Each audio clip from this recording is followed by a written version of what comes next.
Okay, good afternoon once again, and welcome to the second half of the training. Right. My session would be on email ethics.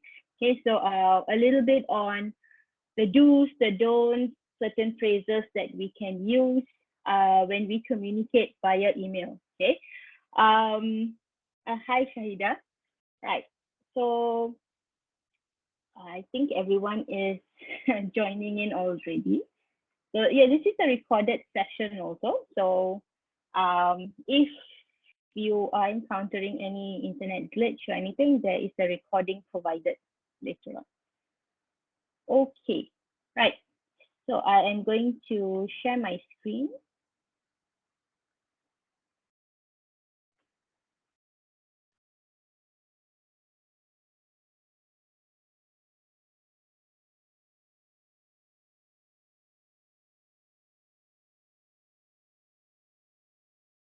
Okay, right.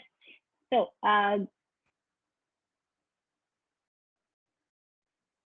So good afternoon once again, and welcome to the second session. Right.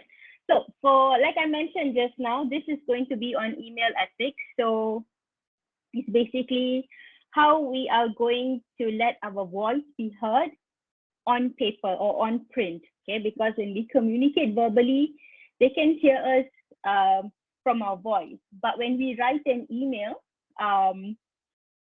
they are actually listening to our listening to our voice through the paper, right? You're not going to sing, but it's how we portray ourselves across to be polite and make sure that there is no offense intended both parties, right? So this is the agenda for today. There's quite a bit, but don't worry, right?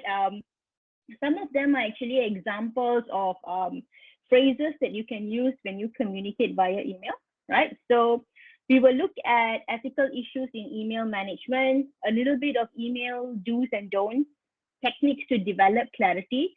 It's very important to be clear when we write something because unclear information or unclear messages can be seen wrongly, right? Asking for clarity, right? Subject lines and email essentials, a little bit on that. Replying to negative news, saying no politely, and finally, we will wrap everything up with some etiquette, right? So that's what is planned for the next 2 hours or so, right? So ethical issues in email management. When we write an email or when we compose an email, we are actually representing the entire company. So when, no doubt, we are the only individuals who are writing the email or composing the email, when it goes out there, it represents the entire company. If a wrong email goes out, they're not going to say so and so wrote the email. They're just going to say the email is from this organization. So the use of inappropriate language reflects negatively on the company. And when this happens, potential clients will not be attracted to have any kind of business with a particular company. So it tarnishes the company's image. So when a wrong email goes across, it's actually bad news, not only for that one person, it's bad news for the entire company. So it is actually very important to consider the type of words or phrases that you are going to use before you hit the send button. All right.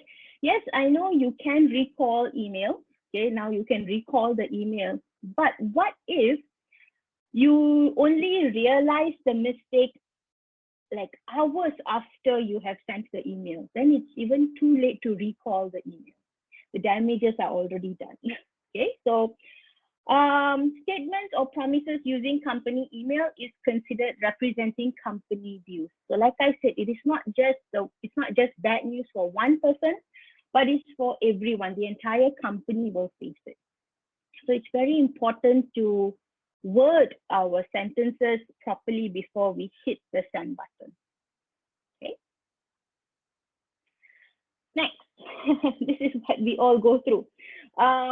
When an email is sent out to an entire organization, so maybe there is a lunch party or there's some kind of event going on, right? We do not need to thank the other people who are um, recipients in the email. So if you want to thank the person who sent you the email, just reply to that person only. The thank you need not go to all the other 33 people. For example, if there are 33 people, the thank you message don't have to go to everyone. All right, just to that one person is enough, unless you are replying to something that you need the other 33 people to know, then yes. Okay. If the sender has included others to ensure information is updated for all involved, don't remove them. So if it's an update, for example, they are finding out how many people are going to attend a certain function, or if there are people backing out from the function, then yes, people need to be updated. But if you want to thank someone, then just thank that one person. Don't reply all and say thank you to everyone as well. Okay, so this is a little bit of management ethics. Now, don't ever send a flame mail. Okay, sometimes we get angry when we receive an email, right? So our emotions are there when we receive an email which is not satisfactory to us. Okay, it brings out that anger emotion out. Yes, when we are typing an angry email, I think you must be stomping on the keys, yeah, on the keyboard. But before you hit the send button, ask yourself, would I be embarrassed if this message was made public? Okay. Nowadays, there's social media, there's so many different platforms nowadays. So if it goes out there, what is going to happen? Okay. So when you are angry, try to refrain as much as possible to type the email out, because for all you know, whatever you are typing, it may embarrass you. It may not, okay, but it may embarrass you. You never know, okay? Other people might perceive that email differently, and when it goes out, it's already out there. Again, damage done already, right? If I'm going too fast or anything, please, you can let me know. But I don't have access to the chat in the on Microsoft Teams because I'm sharing my screen. So if anything, if you may turn on your mic and let me know, right? Now, replying to emails. Okay, sometimes we tend to feel, I will get to this later, right? Now, like James Bond says, tomorrow never dies. So there's always another tomorrow. So what is important is, if you feel that this email, you can reply at a later time, put a pin on it. Okay, put that nice pin up there in the side of all the emails. Put a pin, and that will actually remind you within the week to actually send a reply to this person. Okay. Now, give a timely and polite reply to each legitimate email addressed to you. So take your time, compose the email, and then send it out to the person. Okay, the email has to be polite. Now, what we say verbally, sometimes it is just said verbally, and there may not be a recording of it. However, in an email, it is already written in stone. So when you send that email, it's already black and white proof. So that's why when we compose emails, we need to be extra careful of what is actually happening. Okay. Even if you do not have an answer at the moment, take a second to write a response, letting the sender know you received their email. Sometimes senders want to know whether you have received their email or not. Okay. Some of them would actually put in the receipt, okay, whether or not you have read the email, but not everybody does that. Okay. So take some time. If it's an important email that needs prompt response, take some time, compose the email, and make sure the email is sent out. Okay, don't ignore or overlook these emails, right? Inform the sender if the email was sent to the wrong recipient too, okay? This has happened to me personally. Apparently, there is a student who also shares the same name as me. And when I was teaching a few years back, my students were sending their assignments to the student. And they tell me that they sent it to me actually, but they didn't actually read the email address carefully. Okay. The thing is that student never replied them. So I don't know if that student has already graduated or what. I am not too sure as well. Okay. Same thing now, if it happens to an organization, right? If you notice that the organization has sent the email to the wrong person, you can actually highlight it in your email saying that you are the right person for the emails to be sent. And then you can take the conversation from there after the reply. Okay, I think someone is trying to join. 1 second.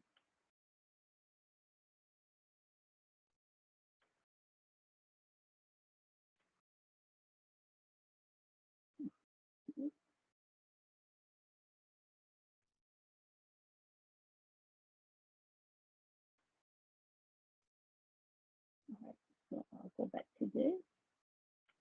Right. Right. So we need to make sure that a reply is given. Okay, don't overlook the reply or ignore it. It's not nice. Okay. Right. Some emails, do's and don'ts. There are a few do's and don'ts in emails that we should follow. One is having a clear subject line. Subject lines are very important. Sometimes when you see an email without a subject line, you know it could be spam, right? Or sometimes the subject line is very long. So there is some kind of uncertainty in the subject line itself. So if you're sending a proposal to someone, be specific, right? And write the entire, not the entire proposal, but the entire topic of the proposal.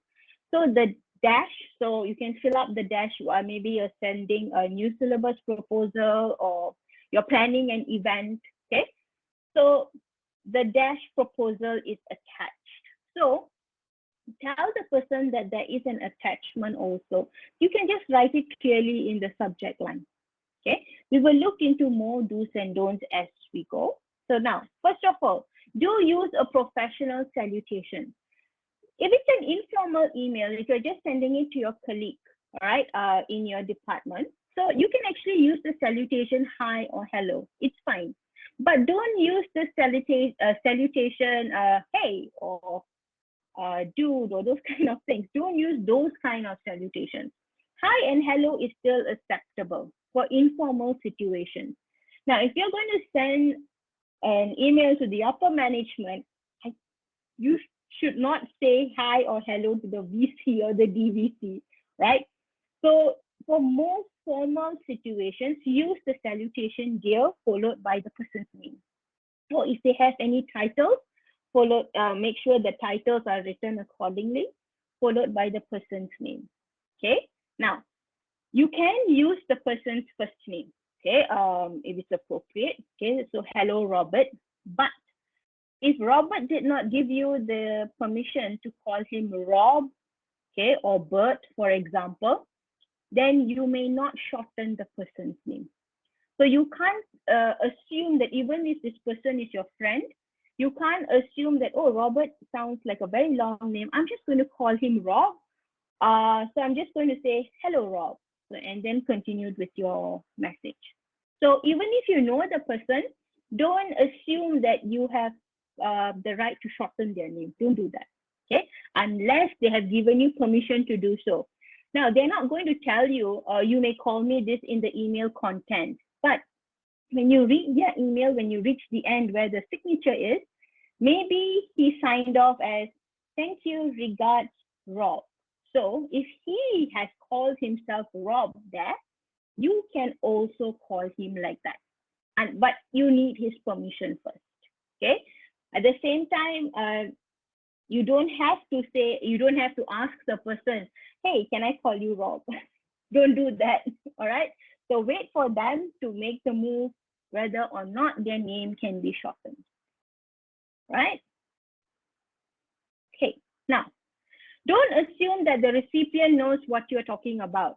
Now, in an organization, okay, I can even assume that even all of you all here today, you all must be receiving emails, like tons of emails a day, at least 20, 30 emails a day. So imagine now you want to find out an update about something, but you do not give a prior knowledge or like a little bit of history of what you're asking about, right? The recipient may be confused for a while, right? So what you can do is, if there is a long email thread, right? Use that email thread to give updates or anything new that is happening pertaining that issue, okay? Or if maybe you cannot find this email thread and it's an ongoing discussion regarding this issue, then put it in the subject line that you are referring to this particular subject. So include the subject and any references to previous emails, research, or conversations. Okay. Don't just write an email without head, without tail. Okay, just the content is there. The reader or the recipient might not know what is actually happening. So try to refrain from all those things. The safest thing is to follow the email thread. Okay, if there's a long thread, just follow. So it's all scrolling and looking for information that is needed. Okay. Now, don't overuse exclamation points. Exclamation points are used to show emotion, either emotion of excitement or emotion of anger, right? So exclamation points and other indication of excitement, such as emoticons, abbreviations, okay, and all capitals, do not translate well in business communication. If you are corresponding with another organization, maybe you are signing off a deal or something very, very formal, right? Don't use emoticons. I mean, if they are sending an email to our friend or to our colleague beside us, that's fine. Okay, so we're within the organization and you have a different relationship with this person next to you or in your organization. Everyone can be friends or colleagues, right? So using emoticons, but not like how you send WhatsApp messages where there's a lot of emoticons, no. You can just use a smiley face. That's enough actually, right? Abbreviations is another thing. Not everyone can understand the abbreviations that you use. Okay, some people may not be familiar with certain abbreviations. So you definitely wouldn't want your client to flip through a dictionary or start Googling the information or abbreviation that you have mentioned. So don't use all this in a business communication. Okay. Exclamation points, like I mentioned just now, yes, they show emotion, but we don't want emotion in a business conversation or business communication. It's business, so why is emotion there? Okay, so don't use exclamation points, abbreviations, or capitals. Not something positive when it goes forward to the next person. Okay, right. Now, keep your emails short. Emails are meant to be short because it's writing a short letter to someone. Now, we don't write letters anymore, right? Letter writing has, I think, probably reaching extinction maybe, right? So we all write emails nowadays. So when you write a long email, now I'm not asking you to say if you have done it or not. Sometimes when you see a very long email, what do you tend to do? Scroll, scroll, scroll, just glance through what's happening, and half the information may be forgotten. Not only forgotten, overlooked, right? Because there's too much going on in an email. So what you can actually do is, if you feel that you're already writing an essay in the email, you already know, okay, I've exceeded 5 lines already, I am going to put this as a separate attachment. So when you put it as an attachment, then it is a document. So it is a different feeling All right, the person probably can print the document out and start reading it. Okay, maybe it's just a one-page document. But if it's a long email, the email content will be a little bit, but you will notice that down will have the signature and there'll be a few pages of it. So sometimes people may not want to read that many pages. But if you send it as an attachment, a document attachment, they just have to print that out and it's not as bad as reading a long email. So when sending an email, don't send a long essay, right? It's a long essay, copy, paste it in Microsoft Word, and then send it as an attachment.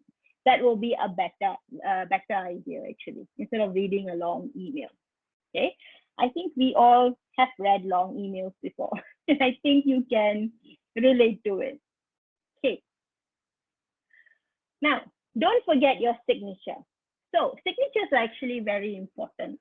So like for us in our organization, when we send an email, our signature will appear at the bottom.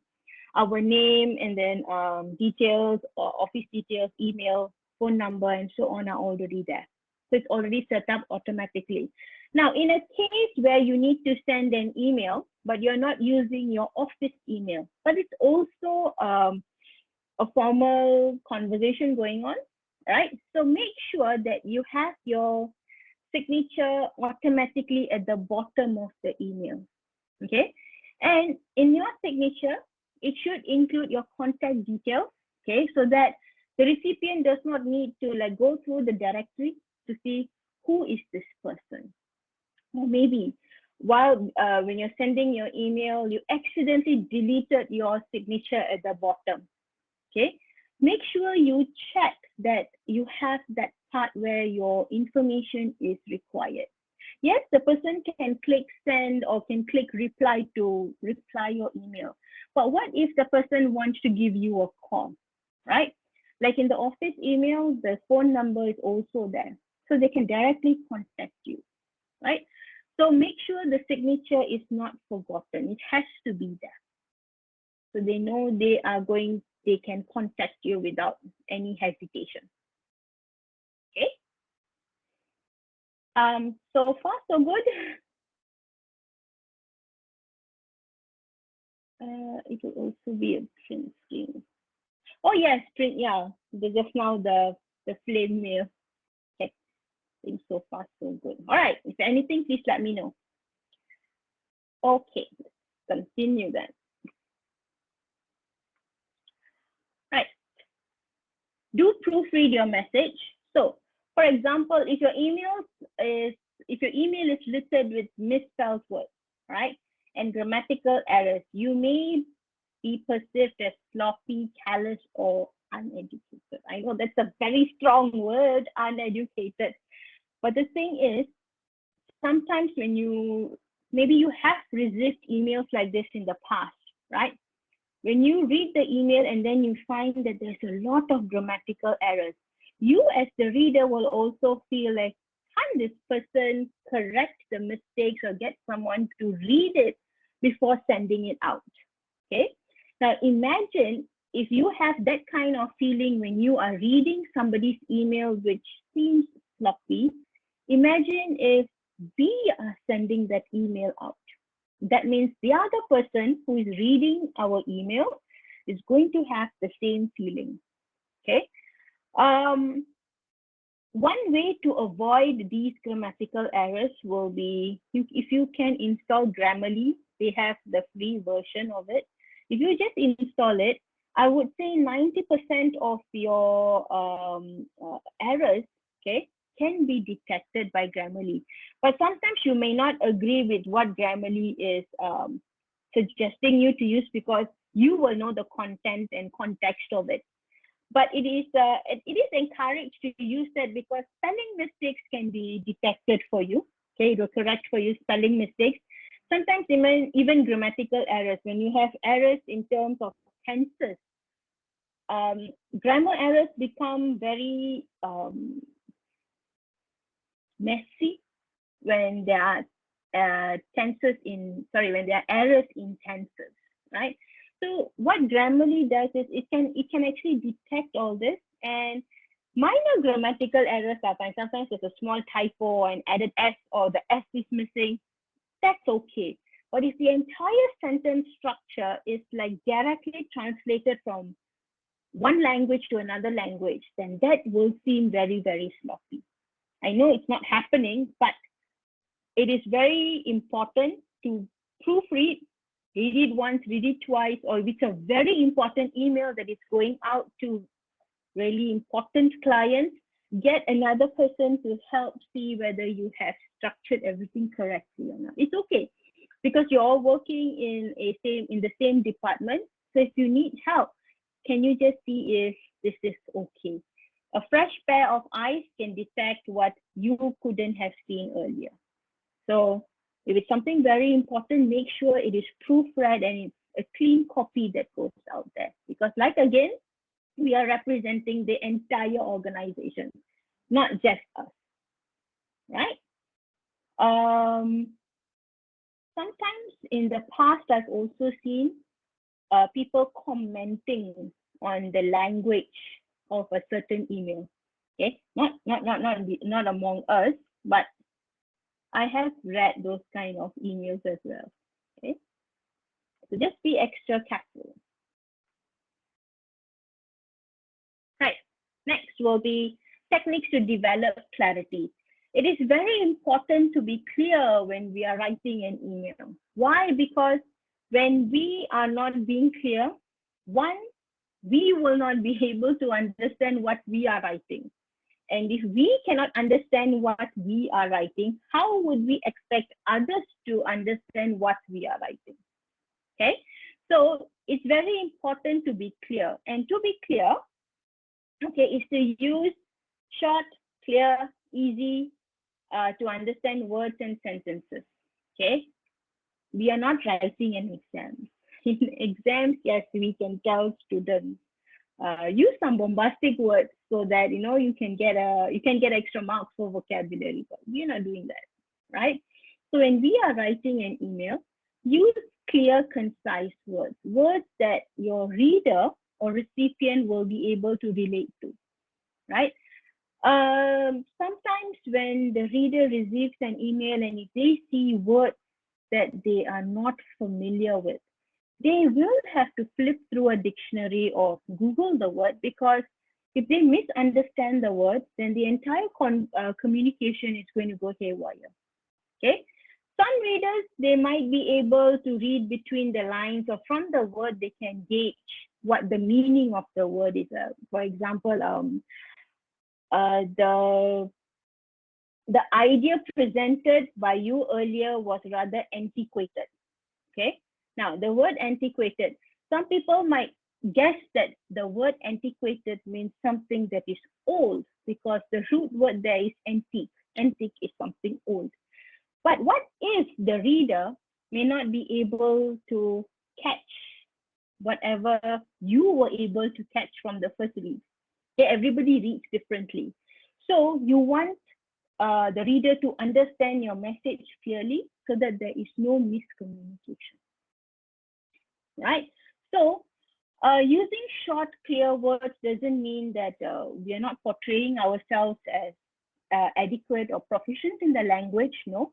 But it's just that we want the communication to be a successful communication at the end of the day.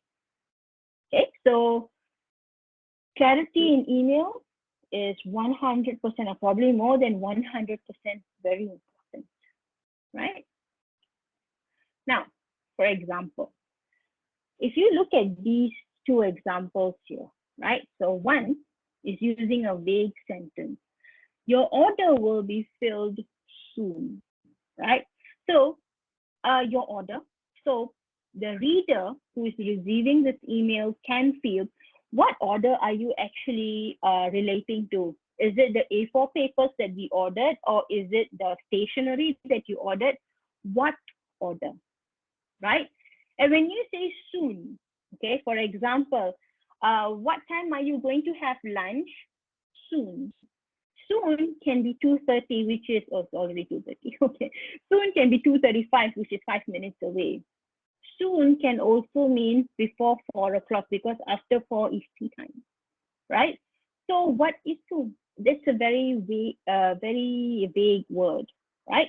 So problems would be what order and when will it be filled, right? So to have precise meaning is very important. Using simple words, right? Your order for 3 boxes of A4 paper will be filled by 20th April 2022. So the recipient knows you're talking about the order you made with regards to A4 papers and that the order will be filled by April 20th. So communication is a success over here. No confusion, no misunderstandings. Okay. Another one, we are meeting later today. I think we can all relate this when your boss or when someone higher calls and say, let's meet today. How will your feeling be? Okay, like first thing, what did I do? Okay, that's the first thing that's going to come up in your mind. What did I do? Or did I do something wrong? Did I misspell something? All kinds of things are going to come up in your mind. So the problem with this communication is who is meeting, when and why. So don't just send an email to someone, we shall meet later. Regarding what? Okay, so you don't want to give that element of suspense to anyone. So be precise with the meaning. Our marketing officer will be meeting you at 3 p.m. today. You can put when is today actually, because today can be between 9 to 5. So are you going to meet me at 4:45 or are you going to meet me at 3:30, right? To go through the program brochure. So when the person reads your email, they know, okay, it's going to be about this. I can do a little bit of homework and then go for the meeting at 3 p.m. Okay. So it's important to have precise meaning. So when we want to have precise meaning, we have to make sure that the language we use, English, is clear and simple. Okay, there's no need for big words over here, right? So it's one example. Now, eliminate wordiness. Sometimes we love to write. Okay, when you love to write, sometimes you are it gets over you, right? And you tend to overwrite an email, right? So these are some examples of wordy sentence, right? But if you come straight to the point, it's actually much better, right? But coming straight to the point doesn't mean you become vague. No, okay? Even if you're coming straight to the point, you must make sure that enough information is given. For example, your application, which we received with pleasure last week, will be reviewed by us at a later date yet to be decided. 1, the sentence is long. 2, it is a vague sentence. Okay, why with pleasure? You don't need to be that poetic in the email. It's a business email, right? Will be reviewed by us at a later date. What do you mean by later date? Next week, tomorrow, in 3 days? That's even vague. You don't know what is happening over here. But the sentence is very long, right? The reader might respond, just tell me when you will review my application. When you tell me at a later date, sometimes you hear people saying, we are shortlisting candidates. We will let you know if you are shortlisted, right? So that is a phrase to catch. We will let you know if you are shortlisted. So if they don't let you know you're not shortlisted. But look at how vague that sentence is, right? When will you be shortlisting? Will you take a week, 2 weeks? When? Okay.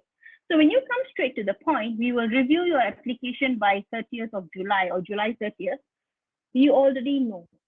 Okay, it's July 30th and I still have not got a response. That means my application has been denied. Understood, right? Because you're being specific with the date. I wish to take this opportunity to extend my thanks to you for the work you did to help me on the account we worked from the Carter company. Why so long? Okay, this is what your reader might think. I'm in danger of falling asleep before I get to the end of the sentence. So If you want to say thank you, just say thank you for helping me with the Qatar account. No need opportunity to extend my gratitude. Why? Why the essay, right? And this is only one sentence, you see. Imagine if you're going to reply or you're going to write more sentences, what is going to happen? You're going to land up with an essay. And like I mentioned just now, with more than 5 lines, it has to be an attachment. Okay, don't write a very long email. Now, the meeting that will be held on May 3rd will need to address a variety of issues that are in some way related to our participation in the upcoming sales conference. Now, such a long sentence, 3.5 lines, okay? What are we meeting about? Suddenly you say upcoming sales conference. What if there are 3 sales conferences happening that month? Which one are you relating to? Okay, so on May 3rd, we will need to discuss our participation in the June sales conference. Understood. So if you have many conferences, which one are you talking about? So doesn't mean if the sentence is written in a long, windy, beautiful way, it has all the information needed. Sometimes if you look at it, it is too vague. The information is just not proper or just not there to understand. But when you come straight to the point, all information is on point. Okay. But at the same time, don't be like this where you use words that are vague. So keep the information concise, but make sure it is not omitted. Okay. Important things need to be there. Okay. Next, asking for clarity. It is okay to actually ask your writer, the email writer, for some clarity, because sometimes we may not understand what they are trying to say on paper. If you are speaking to someone, conversing, right, verbally, you can actually tell them, actually, I don't understand what you're trying to say here. And they can help clarify whatever doubts you are having.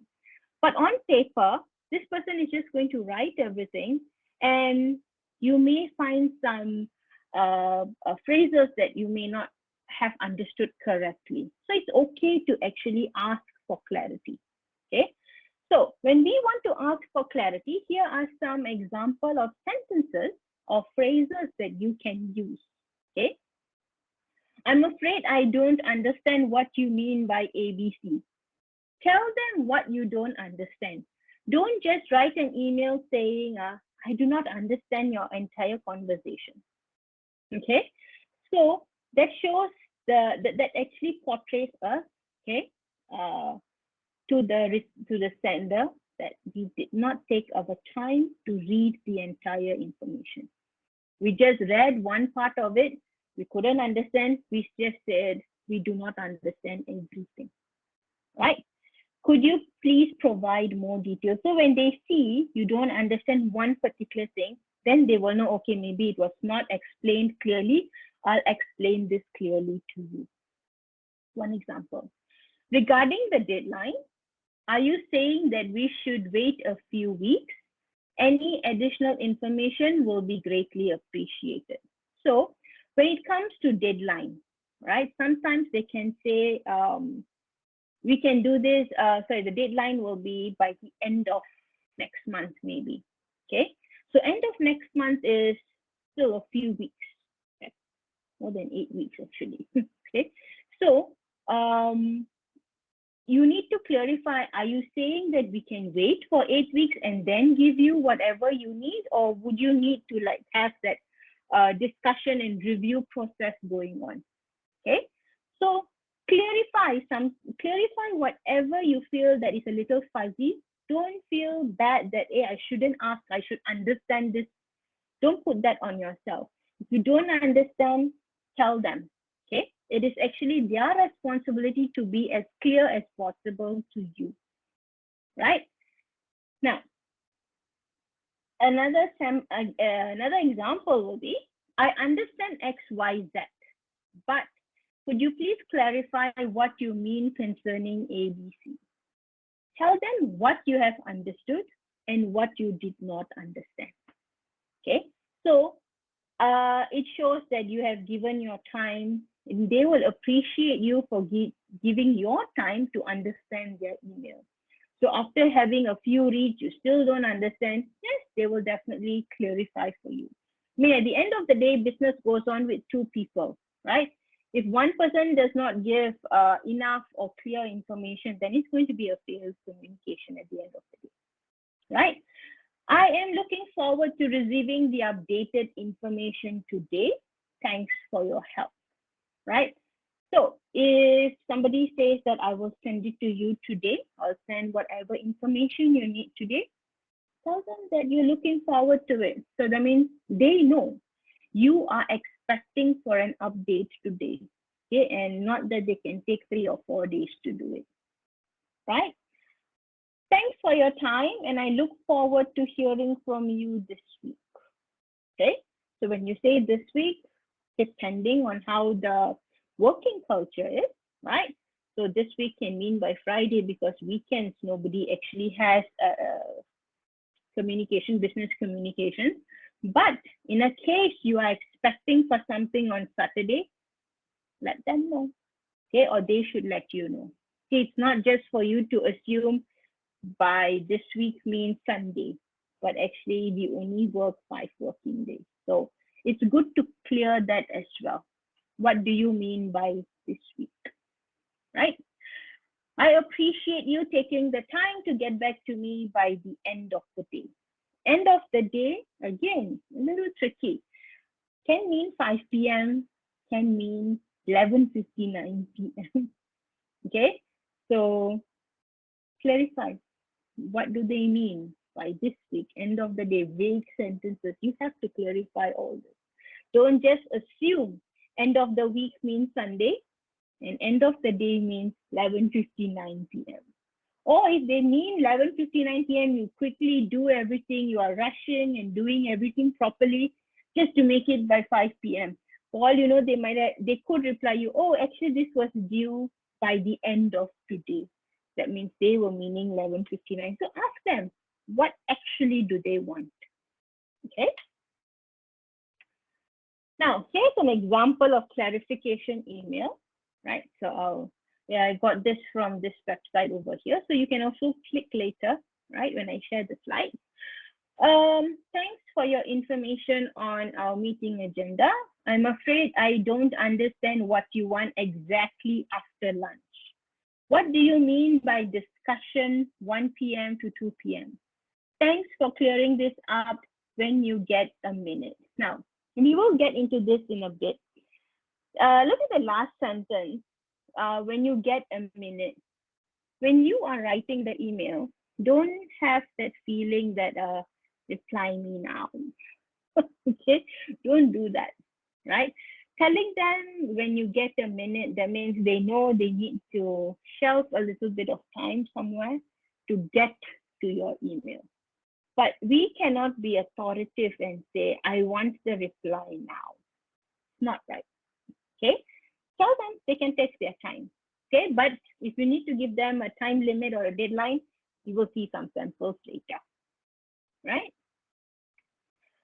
Right, next we are moving into email essentials, right? Now, writing subject lines. So I want to ask you, which version of subject line will you use? 1, 2, 3, or 4? Let's see some answers.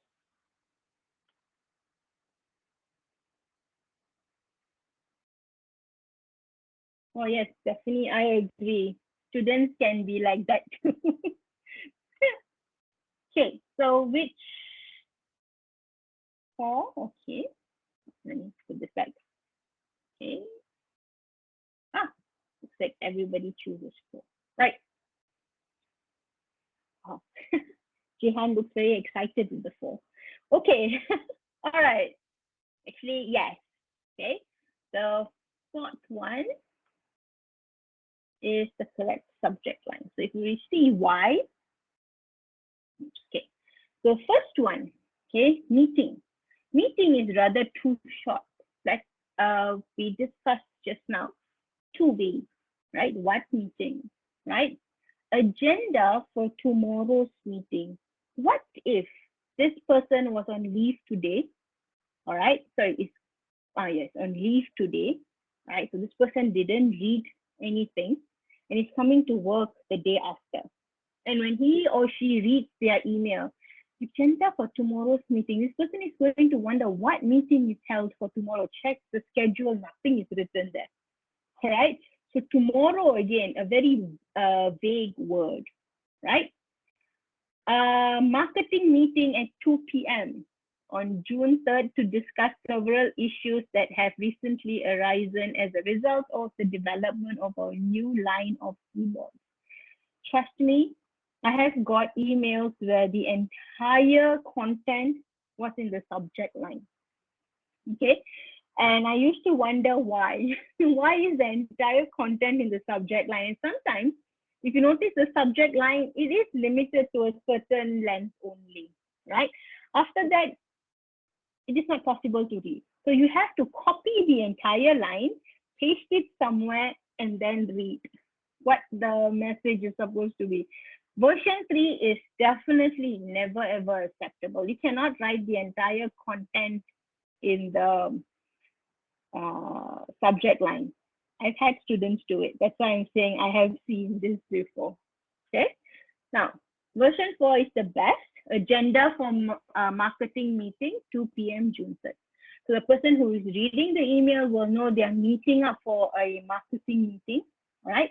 Which is scheduled for June 3rd at 2 p.m.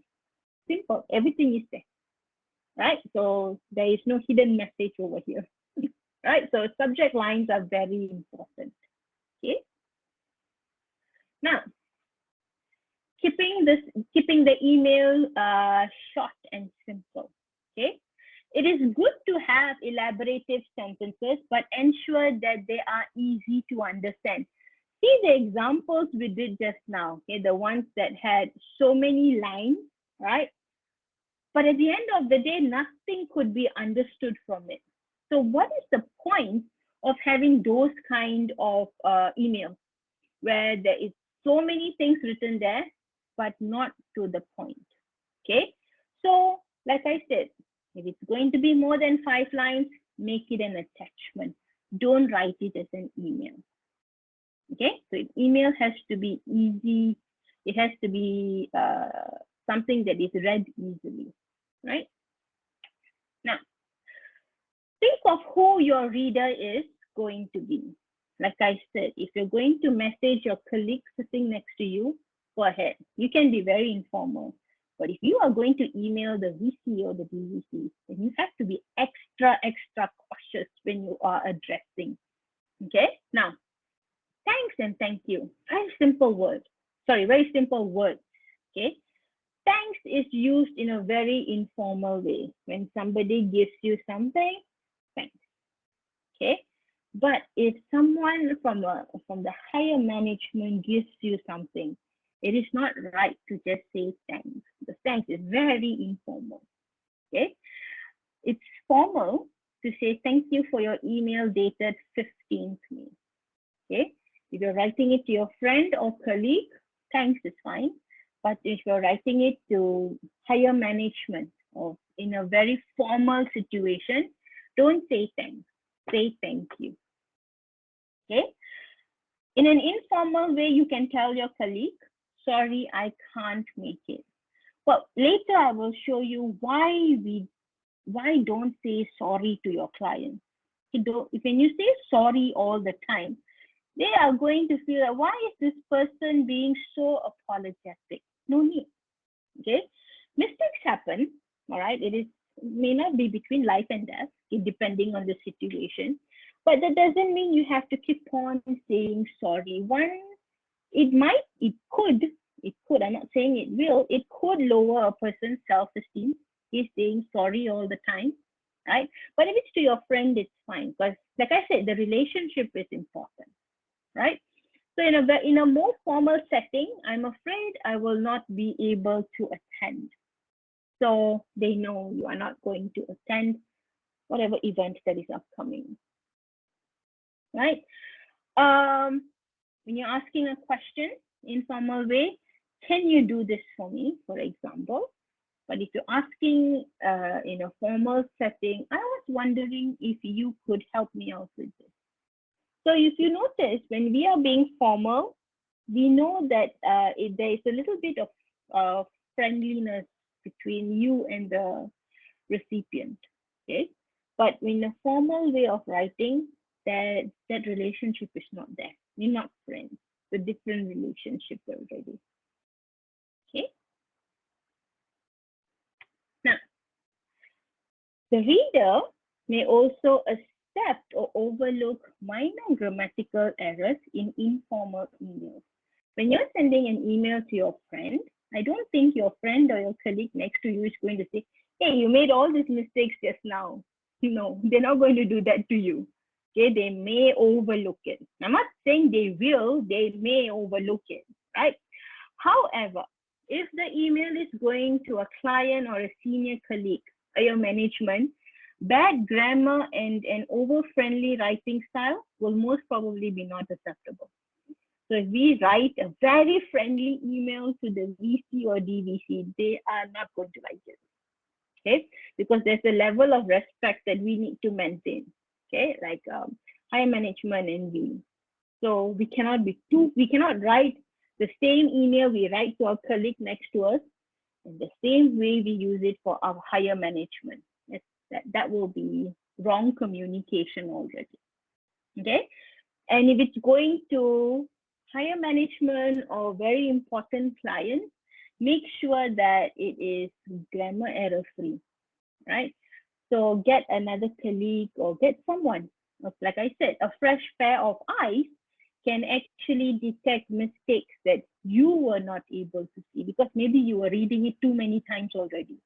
So you feel it's fine. So once you have that confidence that, yes, this is fine, try to get someone to help to read what you are writing as well. So they can actually help and tell you if you have made a mistake, which is good to rectify before sending it out. All right. Now, be careful with capital letters, punctuation, spelling, and basic grammar. Now, while these can be tolerated in informal emails, your friend is not going to tell you you made this mistake. Okay, they are very important in business emails as they are an important part of the image you are creating. Like I said, you are sending the email, you one person are sending the email, but it is going to reflect on the entire organization. Okay. There is no second chance once you hit the send button. Yes, I know you can recall the email. You can immediately you can recall, but what if, I think we also have noticed it on WhatsApp. Sometimes we send the wrong message to a friend or you receive a wrong message, but so happen you are on WhatsApp. So you manage to read what that wrong message was, okay? And then your friend quickly deletes it. But you've already read it. You're not going to go and question your friend, why did you send that, okay? But if this happened in an email or in a formal situation, okay? Maybe this person was reading other emails and then when your email came in, they clicked to see what is happening. That means they are going to read the initial email with the mistakes, okay? That's only one person. What if 10 people manage to read it? What if 20 people manage to read it? Okay, so there is a recall button, but we don't know who will be online or offline at that point of time. So that is why I say there is no second chance once you hit the send button. Okay, once you hit send, damage done. Okay, so be very, very careful before you hit the send button. Okay, give yourself time to edit what you have written before you push that send button. Even if it's just 5 lines, 5 sentences, read it a few times. Make sure everything is proper. Use Grammarly, right? Grammarly will help you at least 90% to make it grammar error free. Okay. Avoid using caps lock. sometimes we may receive emails. I think we, right? Emails written in caps lock, okay? Not enough it's in caps lock, it is in red and it's highlighted. Why? Okay, like I'm going to quote from a series, Big Bang Theory, like Sheldon Cooper says, he doesn't like his birthday message written on the cake, okay, using caps lock because it's like scolding him. Okay, happy birthday, Sheldon is like scolding him. Same thing. When people read it in caps lock, they feel that you are scolding them. Okay, but probably you mean it in a nice way, in a positive way, where you don't want anybody to forget certain information, so on and so forth. Okay, that's why there's always an attachment. Okay, if it's an attachment, you can actually bold it and underline. That's already enough. No need to change the color. Okay, but in an email, sometimes when you bold it, it may not be clear. All right, that's why we tend to use colors and highlights. So avoid using caps lock. It's okay if it's something important, right? Then maybe put a note at the bottom, important, and write what is important there, right? Don't use highlights, colors, caps lock. Then that one particular part is written in capital letters and different font size. Why? Okay. If all that needs to be done, remember attachment. Just put it in an attachment. All right. So you did your part by sending the attachment, then it's the reader's responsibility to read the attachment, right? Okay, next. Think about how direct or indirect you want to be, okay? In some cultures, it is a common practice to be very direct in an email correspondence. Like if you take an American culture, they're rather friendly when they write emails, okay? They go on first name basis, okay, whether it's lecturer, student, okay, sometimes they go on first name basis, right? But in an Asian culture, we are not that, sorry, wrong example. Okay. What I mean by direct is like in an Asian culture. Okay. In an Asian culture, we are very, very direct, right? So we need to maintain the little bit of politeness over there, okay? However, this can cause a problem if you're writing to someone in another country and in a language that is not your mother tongue. When you write, okay, maybe you are going to a different country, right? And when you are structuring your email, it can be perceived differently. One example that comes to my mind is Emily in Paris. Okay, if you have watched that series before, when an American goes to Paris, she finds their way of working very different from how it is in America. Okay, so that adaptation is very much needed. Okay, people might find your directness rude or probably offensive. So being too over friendly, right, may not work well as well. Okay, so you need to know to whom you are directing your email to and how is the work culture like. Okay, like I mentioned, in America, they are a bit friendly. They're friendlier actually. But in an Asian setting, we do not go to that extent of friendliness. And we are friendly. We are very friendly people. But in formal situations, it does not go to that extent of being too friendly. Okay. Now, here are some instead of. Okay. These are some phrases. I'm not saying these are the one and only phrases that you should and must use. No. These are some alternatives that you may want to consider when you are writing an email. Okay, so instead of saying, please reply to this email ASAP. I get this a lot from my students. My students are telling me to reply ASAP.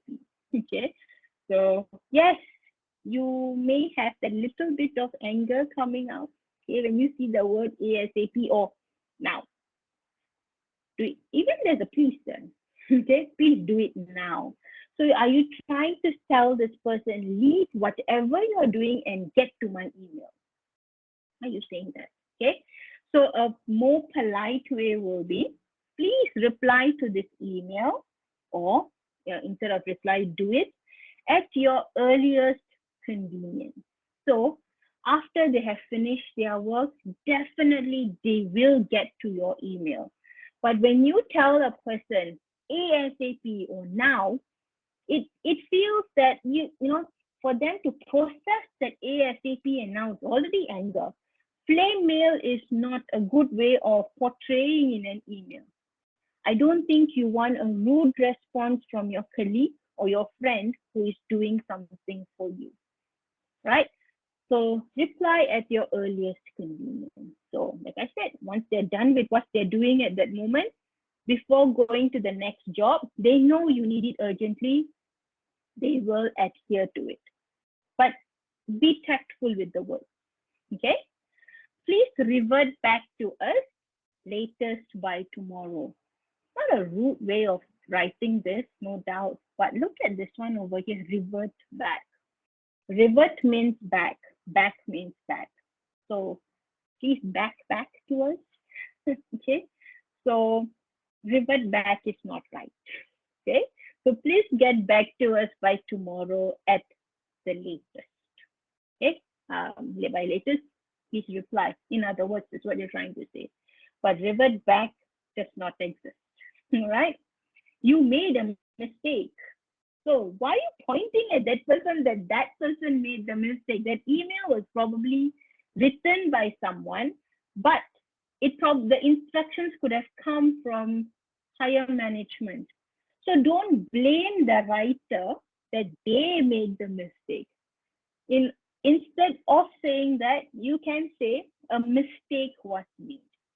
Regardless of who made the mistake, that means you're saying that the person who's the other organization that sent you the email made the mistake. Okay? Don't accuse or pinpoint that the writer is the one who made the mistake. You didn't understand me. If you're communicating with someone, don't say you didn't understand me. It seems like there was a miscommunication. Okay? So miscommunication means didn't understand, but it is said in a more polite manner. Okay? We denied your application, right? So I don't think we use this, but in the future, maybe flame mail can happen, right? So you've already typed, we denied your application, but better to use, we regret to inform you that your application has been denied. So when the person reads, we regret to inform. Now, it's just like in BM and English, in BM, sukacita and dukacita. Okay, when you see the dukacita, you know you're going to be sad, but they don't go straight to the point and tell you, right? It's the same thing. Okay, don't just say we denied your application. Let you know. So don't say let you know, very informal. Okay, inform you. Okay, I have attached the copy of the proposal. Instead of saying I have attached, say attached herewith. So they know that there's something attached in this email. So these are some instead of, okay? And you can use the phrases on the right-hand side. I'm not saying you must use it, but you can consider using it, right? Okay, responding to negative emails. Throughout your working experience, you would have had to respond to negative emails, right? And negative emails are emails that actually make someone feel angry, upset, and deflated. Okay, when you see if you see a refusal letter, right, it will make you get a little bit angry. You're human, okay? The person, or if you are receiving it, you are going to feel upset. If you're sending it to the person is going to feel upset as well. Now, messages with negative news should not evoke these emotions. So if you have written or structured the email properly, the person is not going to feel angry or upset. Okay, you will feel disappointed when I see we regret to inform you. I already know it's bad news. Okay, I don't have to read the others. Maybe after I have calmed down, I will read why was I rejected. Okay, so there is going to be a certain amount of disappointment, but disappointment is fine. Something sad, something not going your way, you can feel disappointed, but it shouldn't be anger. It shouldn't be anger, right? Now, negative news, a refusal letter. Poorly structured refusal letters are very impersonal. So it's like, I'm writing it for the sake of writing it. So it's up to you how you want to accept it. It feels that way. Okay? If it's poorly structured. Abruptly states the rejection. Your application was denied as you were not qualified. What kind of explanation is that? Okay, so too abrupt. Did not provide helpful information. Like I said, too abrupt. Why not qualified? Is it because different degree or different background experience, whatever is that? Okay, you should provide some information. Was not friendly. Sounds too rude. Denied. That's it. Okay, and not signed properly. Certain letters need to be signed by the proper authorities. If it is not signed by the proper authorities, then it looks like a little bit of irresponsibility. Okay, that means anybody can just sign the letter and send it off. Okay, so not getting a letter signed properly by the correct authority can seem offensive to the person receiving the refusal letter. Okay, now negative news. So here are some example of paragraphs of how you can structure the refusal letter. Okay, again, I'm not saying this is the one and only way. This is a sample, right? So paragraph 1. In the first sentence, thank the reader for the contact, because this person took the trouble to find you and send you something.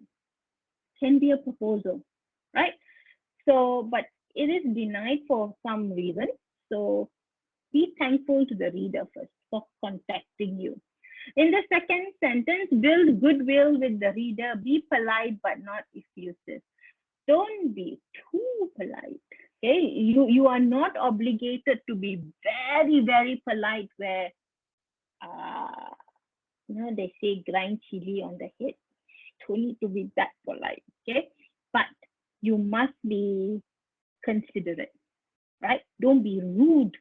Okay, at the same time, don't be too polite. Now, paragraph 2, the context. Provide the reader with the rationale behind the decision. Why was the application denied? Okay, just now you mentioned qualification. Maybe this person has a Bachelor of Science degree, but what you need is a Bachelor of Arts degree, qualification. Explain, okay? Present information neutrally as you build toward the refusal, okay? Don't be lopsided. Don't give too much information to show that there is some kind of biasness going on there, right? Provide the reader with the opportunity to anticipate the no before you actually state it. So obviously when they read, we regret to inform you, we already know it is bad news. Okay, don't start the sentence, your application was denied. That is not the way. That is rude. We regret to inform you is polite. Too polite means with a heavy heart. I am very sorry that you have been rejected. Why heavy heart? All no need. No need to be too polite. Provide the reader with the opportunity to anticipate the no. Then you present the context for the refusal in a fair and reasonable way. So you needed a Bachelor of Arts candidate, but this candidate is a Bachelor of Science. So tell them that. Okay. Paragraph 3, saying no. Say no clearly but diplomatically without using any negative words. So instead of using the word rejected, I regret to inform you your application was not accepted. Accepted is a positive word. You add the not in front, makes it a negative word, all right. So instead of using the word rejected, you use the word not accepted. Okay. Paragraph 4, provide some hope in the form of positive alternatives. Like I said, you are not obligated, but human to human, right? Provide some hope. So we will keep your application in KIV in case a suitable position comes up. We will contact you. Whether or not you contact, that's a different question. You are not promising anything here. You are saying it's going to be in KIV instead of telling them they're going to throw away your application. That could be what's going to happen, but when the person reads my application is going to be in KIV, there's a hope. Oh, okay, they're keeping my CV, for example, so there is hope I might get the job if something opens up. Okay, so positive alternative, no promises, but just a positive alternative. Then you close it positively, thanks the reader again, and provide your contact information if appropriate. Now, you are giving a refusal letter. If you don't want the person to contact you, don't give your contact information. They already have your email, right? Leave it at that. Unless you want to communicate back and forth with this person, maybe they have better ideas in the future, then give your contact. If not, no need. All right, so just your email, that's fine already. So this is how you can structure a refusal letter. Okay. Right. Next, complaint letter. Okay. Writing a complaint letter generally written because the writer is angry and upset about poor service or a defective product. So sometimes you're not happy with something, you write a complaint letter. Purpose is to state exactly what the company can do to address the situation. So if you are writing the letter, make sure you go and ask your higher authority or higher management, what are you going to compensate if there is a compensation. Don't simply promise a compensation when the company does not have that policy, right? Then it makes it look bad, okay? Use a positive, respectful tone, include details about the problem and state expected compensation clearly. Now, when you are writing a complaint letter, for example, you have a complaint, you maybe instead of sending you a particular brand of A4 paper, we sent you a different brand of A4 paper, for example. Okay, so in paragraph 1, context for the complaint, state that you have a concern with the service or product and specify when and where you made the purchase. Don't just say, I ordered 5 reams of A4 paper and I only got 4. What? You need to give other details. When did you make this purchase? Or where did you come physically and make the purchase, or was it an online purchase? Details are needed. Okay.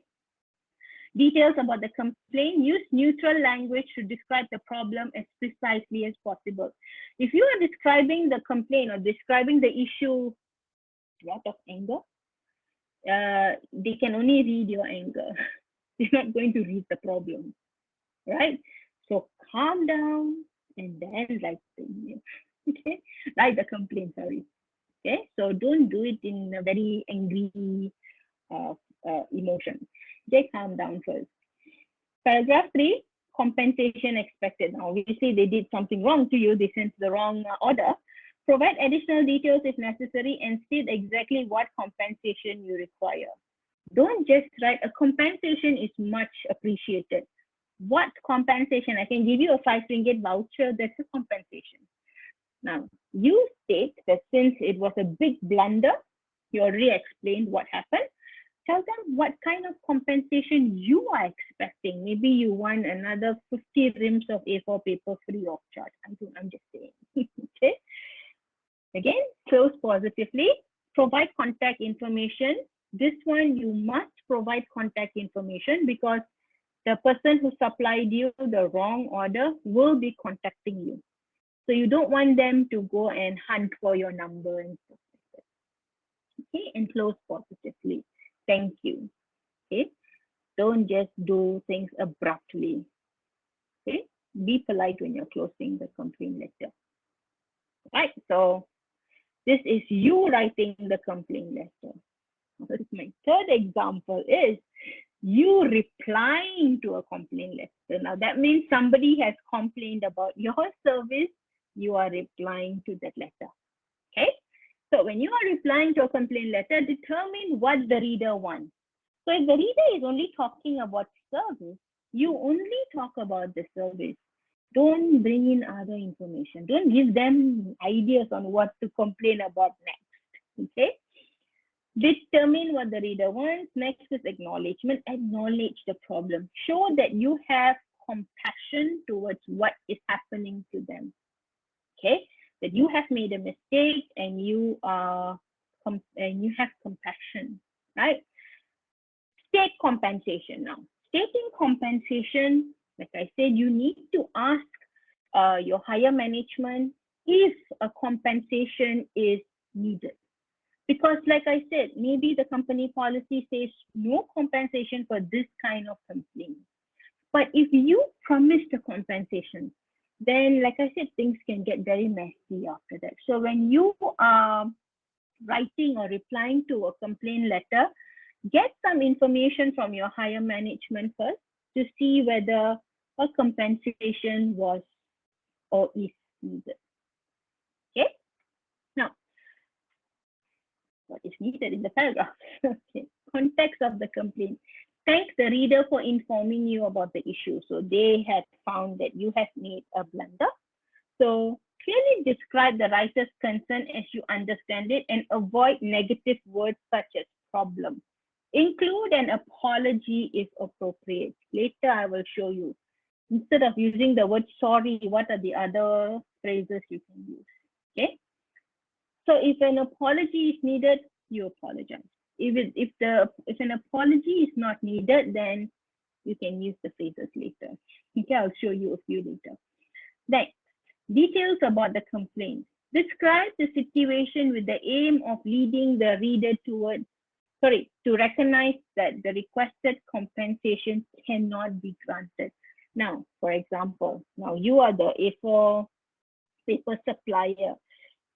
The person you sent the order to is asking for 50 reams of free A4 paper for a small mistake made. So you have to politely decline that this compensation cannot be granted. Okay, you do not have to give explanation why the compensation is not granted. You can just say, we regret to inform that we cannot grant this request. That's it. Don't explain why. Okay. Don't explain too many things in a complaint letter because they can use it against you after that. So don't write too much. Compensation offered. So describe the compensation that can be granted instead of describing what you cannot do. Okay. So don't tell them what you cannot do, tell them what you can do. So instead of giving you 50 reams of A4 paper, we have decided to give you a 10 ringgit voucher on your next purchase. Okay, so they know that is the only compensation you can give. 10 ringgit voucher, not 50 rims. Okay. Again, close positively. Close positively with a request to the reader to contact you if further clarification is required. Now you are replying the complaint letter. You have denied the compensation. So it is actually you should give the recipient a chance to clarify if they have not understood certain things you have mentioned. Maybe 10 ringgit is too little. So there can be a negotiation over there. Okay, maybe they might ask for 50 ringgit, maybe. Okay, so then you work that. But before you reply a complaint letter, always ask your higher management if it's okay to do this. Because if you promise something, but it is not in the company policy, then like I said, it's a very messy battle after that, okay, which we do not want. And once you can promise verbally, I'll give you 50 reams of paper. But where's the proof? Unless you are recorded or videoed, then yes. But if you just randomly say, or if I randomly tell you, okay, I'm going to give everybody 50 reams of A4 paper today, example, because I know I'm being recorded, you have proof against me. But if it's not recorded, I can just blindly give you a promise, right? Verbally. But on paper, black and white, we cannot run away from that. So that's why writing email and stuff we write in the email is very important, right? No 50 rings, huh? Okay. Saying no politely. Now, when you are saying no politely, cushion it with kindness or a compliment, okay? I can say no straight away. For example, can you give me 50 reams of paper? Cannot. If I say no, cannot, then it will sound like I'm not being compassionate. There's no compassion on my side. Okay, there's no kindness. So instead, right? This sounds like a great opportunity, but I have to pass. Thank you for considering me. So you have asked your friend or colleague, would you like to take on this position? So they can actually tell you, sounds like a great opportunity. You give them hope that, hey, thanks for thinking about me, but I have to pass. Thank you for considering me. Okay, you're saying no, it's polite. The other person is not going to get offended with your no. Okay, your proposal is intriguing and I'm glad you brought it up, but it is not a good fit for us. So maybe somebody proposed something to you, maybe a new project or a new idea or event, but based on what the company policy or environment is, it's not a good fit. So the person accepting all this polite no's will not get offended. They'll actually say that, no, mine, it's okay, better luck next time. Okay, so cushion it, but don't, like I said, you are not obligated. Okay, so don't over cushion it with a heavy heart. I am going to, no need. Okay, right. Offer an alternative. Okay, I can't make the senator available for an interview before your deadline, but I'm happy to put you in touch with our chief of staff. She can give background on our policy if that's helpful to your story. So you cannot do something for someone, don't leave it at that. Try to give an offer, okay, an alternative. So if I cannot let you meet this person, I'll get you someone who can help you with this matter. Okay. It is not realistic for me to meet for coffee and career advice now, but my colleague Francis is interested in taking on more of a mentorship role and may have some insights you will find worthwhile. May I introduce you? Now, if you want someone to meet another person, okay, ask for permission first. Don't just say, I will make an appointment, you go and meet this person. What if I don't want to meet this person? But just because you are my friend, I become obligated to it. So before you make promises, find out first. Okay? I can't pick up the weekend shift for you this time, but I can cover for you Monday if you need a day to recover afterwards. You cannot help a friend to do something, offer an alternative. Don't just put a full stop after the no. Okay? Compassion. All right. So this is a few examples of giving alternatives. Now, stop saying sorry to clients. I'm not asking you to be rude to them, but instead of using sorry, very powerful word, you can use other words too. Okay? Now, typo. Sorry. Now, instead of sorry for the misunderstanding, we deeply regret the misunderstanding. Okay? So saying that you deeply regret the misunderstanding, okay, proves that you actually have some kind of regret in you. Okay? It's not that you're happy you made the misunderstanding. Okay? Sorry for the poor service. My sincerest apology for the poor service. Now, you have given poor service to someone, give them your sincere apologies. Don't say sorry. No need to say sorry. Okay. Sorry, we don't give refunds. Okay. We regret that we are unable to give you a refund. Sorry for taking so long. I apologize for the late reply. Okay. So these are some alternative phrases you can use instead of using the word sorry. Okay. So keep sorry in the bank for really, really big situations where the sorry really means the sorry. You keep using the word sorry all the time. In time to come, it's not going to have any value. Okay. So use other words and keep the sorry for bigger mistakes, for example. Okay. So these are some phrases you can consider using instead of using the word sorry. Okay. Now, to wrap things up, okay, I have something called Etiquette. It's not my idea. It's from Shirley Taylor. Okay, not me. Etiquette. Okay. Now, Etiquette simply means never think you are talking to a computer. When you are typing an email, yes, you are looking at the screen and you are typing your email, but you are not talking to the computer. So imagine that there is a person in front of you. So consider your wording, your style of writing, and your tone. Okay, that's the end. Never think. Ensure you follow the rules of good writing. Write your message with care. No plain mail. Okay, so with a calm mind, construct the email. Okay, don't do it. There's all fire everywhere. But take off the caps lock. Don't shout. So why turn on the caps lock and type everything? Why let the message scold the other person? Don't. Okay.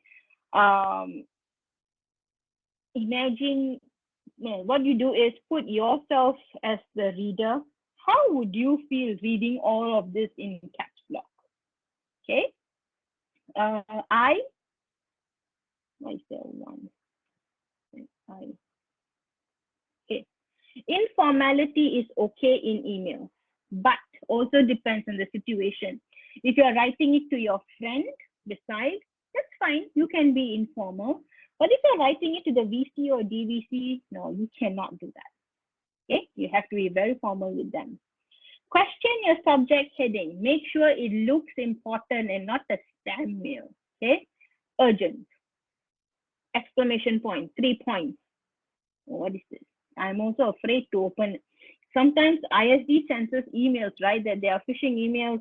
I mean, emails that are so glitchy out there. So don't click on the link. So imagine your sender thinks you are sending something like that. So don't.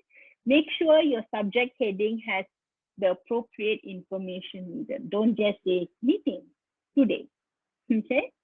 Use short sentences and paragraphs, enhances easy in the understanding. You're not writing an essay, it's not for any exam. So be as simple in the language as possible. Okay. That's you. Use short sentences. Enumerate with numbers or bullets. Now, if you feel that, okay, this email need not be an attachment, but I just want to write a few points, put it in bullet form. When you put something in bullet form, it plays in the person's mind that, oh, this is not like a long essay. I can handle bullets. Okay. So don't write it in long sentences, paragraphs, and stuff like that, too long. Okay. And scrolling and reading the email can be tiring sometimes, right? Tidy up long sentences. Okay. The writing flag can be addictive. Like I said, some of us just love to write. So when you're typing the email, you don't realize how much you've written already. Probably you already wrote 1,000 words in an email. Why? Attachment. Okay. If you feel you're writing an essay, attachment. All right. So put it as an attachment. Take pride in your finished message. So this is called ABC.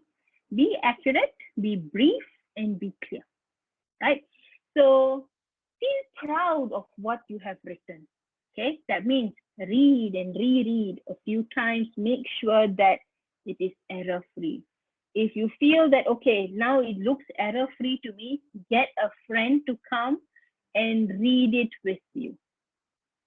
Okay, and see, okay, are there any mistakes in it? Like I said, a fresh pair of eyes can actually detect a mistake that you could have overlooked. Overlooked doesn't mean you purposely overlooked it, but maybe because you were reading it too many times, you can overlook the mistake.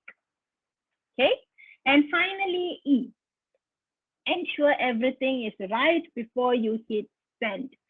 There is no second chance. You have to get it right the first time. Yes, there can be an argument. I can recall the message. Okay, yes, you can. But what if when you hit send, 20 people were online, and when the moment you hit send, they already read it already? What if they even managed to get a screenshot of it? Huh. So yes, you can recall so that the others don't see, but if it's already a screenshot, what can you do? Right? That is why I say there is no second chance. So that, okay, is what the entire email etiquette presentation is all about. Okay, so these are some references that I took my information from, and thank you. Right, so let's open up for questions. Anybody has any questions?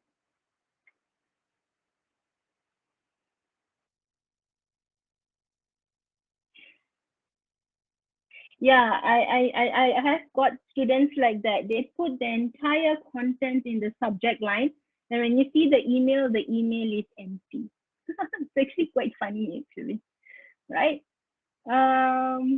Yes, definitely. I'm not sure which one you were referring to as is this a good one. I'm guessing it's part of the netiquette part of it. Right. Any questions, anyone?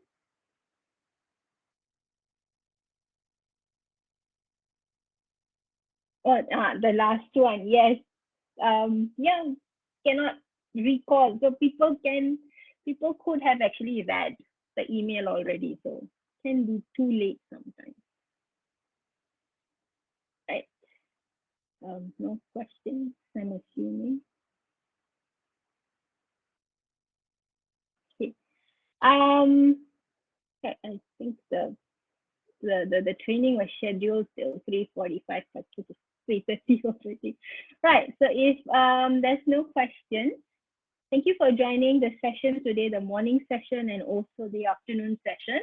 And if you have any ideas or you need any clarification on anything that I've presented today, please feel free to email me and we can discuss and come to consensus with whatever has been in your mind. Okay, no problem.